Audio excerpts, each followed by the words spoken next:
Hey, what's going on everybody? It's ETAPRIME back here again. Today we're going to be putting together a super small form factor gaming PC that's coming in at about 5 liters. In fact, this is going to be the smallest Ryzen 7000 series powered gaming PC that we've put together because now we've actually got some more affordable mini ITX boards. And I've been wanting to do a mini ITX build with Ryzen 7000 since it launched, but the prices of AM5 mini ITX boards have been absolutely ridiculous until the release of the A620 chipset. So now we're actually seeing some pretty affordable mini ITX boards. Now, they're not going to overclock as well as their higher-end counterparts, but as we know, even at the stock clocks, these AM5 chips perform absolutely amazingly. Now, before we get into the build, I do want to mention that this video is brought to you by URCD keys. I've actually been using this site for a couple years now. They do offer Steam keys, Origin, Uplay. They even offer Microsoft applications like Office, but the main reason that I use URCD keys is for their Windows keys. Right now, their Windows 10 Pro OEM key is $19.84, but if you use code ETA at checkout, you can get 25% off. And another great thing about buying from here is they do accept PayPal. I just did this build here. I need to activate Windows. I'm going to head over to my updates and security. We're going to go to activation. As you can see, I've got Windows 10 Pro, but it's not activated. So I'm going to change product key. I'm going to paste it in here, choose next. Choose activate, and Windows is now activated. We're ready to go. My warning is totally gone, and basically that's it. They'll email your code once your payment is processed, and that's basically it. If you're interested in picking up cheap Windows 10 keys for your new PC builds, I'll leave a link in the description. As we put this PC together, I will go over the parts used, and I'll leave some links in the description in case you want to build something similar. But we're going to start out here with the case I'm using. So this is the A24V5. I picked this up on AliExpress and I've had my eye on this for a little while. They make a couple different variants, but the one I have here does support a dual slot low profile GPU. And we're definitely going to need both of those slots for the GPU we're going to be using here. Overall, construction is really nice. It's made of aluminum. It only supports a 1U flex power supply or a Pico power supply, but we definitely need a little more wattage here, so I will be going with a 650 watt flex. Moving over to the motherboard. Now, like I mentioned, these mini ITX AM5 boards have been really expensive. I mean, anywhere from $260 up to around $380. This is the new A620. It's the Gigabyte A620iAX, and it offers more than enough for what I need with this build, but we're not going to be doing a bunch of overclocking with the CPU here anyway. Stock clocks are going to perform absolutely amazingly. When it comes to storage, I went with the 2TB Aorus 7000S PCIe 4.0 M.2 SSD, and for the CPU, we're going with the Ryzen 7 7700X. 8 cores, 16 threads, a base clock of 4.5 GHz with a boost up to 5.4. I've used this in a couple other builds and it is a great performer. Now for RAM, we got to go with DDR5 because we're using an AM5 platform. I opted to use 32 GB of Kingston Fury running at 6000 MHz. Obviously, it's going to be in dual channel here. And to cool this 7700X, I wanted to go with one of the biggest low profile coolers that I could fit, but I'm limited by the case size here. We can only fit up to a 69.7mm high cooler. So I'm going to be using the Thermalright AXP 120X67. The X67 indicates that it's 67mm high with the fan. It does have a 120mm fan. They offer this in a few different colors, but I opted for the black version just to keep everything unified. And they state that this has enough cooling power to take care of 150 watts. So hopefully we'll be good to go with the 7700X. Of course, you know, having a big AIO would be really nice, but we're limited by the space we're working with. The way the case is set up is actually pretty nice. Now, it only supports a 1U flex power supply, and of course you could go with a Pico. But right over here is where we're going to place that power supply. I went with a 650 watt fully modular flex power supply, which is going to offer more than enough power for our build here. And given that it is modular, we're not going to be using any of the SATA cables, so we can actually clean it up really nicely once it's all put together. And speaking of that, it's time to put the motherboard in. We've got our RAM, storage, CPU, and cooler in place. And once we have this in place, it's time to install the power supply, get everything wired up, and then we can move over to the GPU. Now this is going to be the most important part of the build. Obviously, we're not going to be able to game very well on the iGPU with the 7700X, so we're going with the Gigabyte Low Profile RTX 4060. 8 GB of GDDR6, and I know a lot of people don't like the RTX 4060, but personally, when it's coming in a low profile form factor like this, I think it's an awesome little GPU. And by the way, this card does require one 8-pin PCIe power connector. But once it's all in place, looks a little something like this, and I think it came together really nicely. Everything fit in here, but it was really tight. Luckily, the case itself has plenty of ventilation, and it was really made to build a nice compact unit with that dual slot GPU. And I've got a good idea of what kind of performance this thing's going to be putting out. Given that this is only coming in at 5 liters, I think this is going to be a very powerful little system. But now I need to go ahead and get Windows installed, update all of my drivers, and then we'll jump into some testing. Okay, so here it is. I've already run a few tests and everything's been working really well. As you can see, we've got that Ryzen 7 7700X, 32 gigabytes of DDR5 at 6000 megahertz.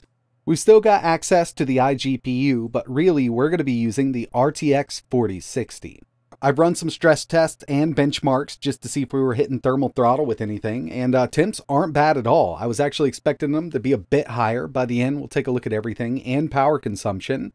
But I want to jump into some gaming to show you what this small form factor gaming PC can really do. This game we have here is Cyberpunk 2077, 1440p high, and by the way, this is the 2.0 update.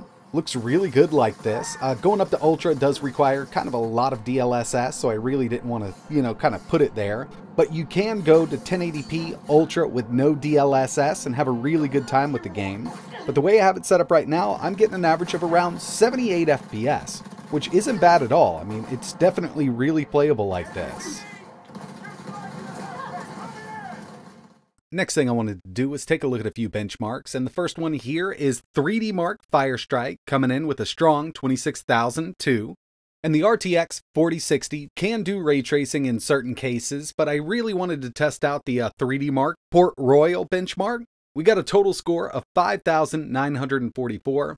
Not the best card for ray tracing, but I mean, it can be done. And the final benchmark I ran was 3D Mark Time Spy. We got a 10,632. Not bad at all, given the really small form factor here. And when it comes to the RTX 4060, I do personally consider it a 1440p card, but when you get up to the newer or brand new AAA games, some of that stuff may be 1440p high with some DLSS or 1080p Ultra. The next game we have here is Spiderman Remastered, and keep in mind that Spider-Man Miles Morales is going to perform exactly the same.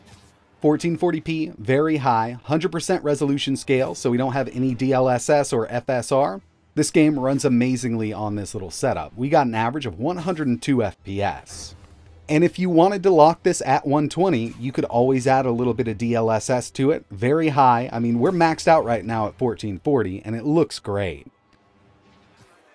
Next on the list, we've got Assassin's Creed Mirage, and I just ran the built-in benchmark. In fact, this is the first time I've booted the game up. This is the first time I've run the benchmark. High settings, 1440p, 100% resolution scale. By the end of this, we had an average of 79 FPS. And I'm sure performance will increase with this game. It just came out, I believe, yesterday at the time of making this video. So yeah, I mean, there's a little more improvement we can get with drivers and game optimizations. God of War seems to work really well with this little combo. The 7700X gives us plenty of CPU power. RTX 4060, it would be nice to go up to 4K, but running this at 1440p Ultra with 100% resolution scale, over 90 FPS is really satisfying.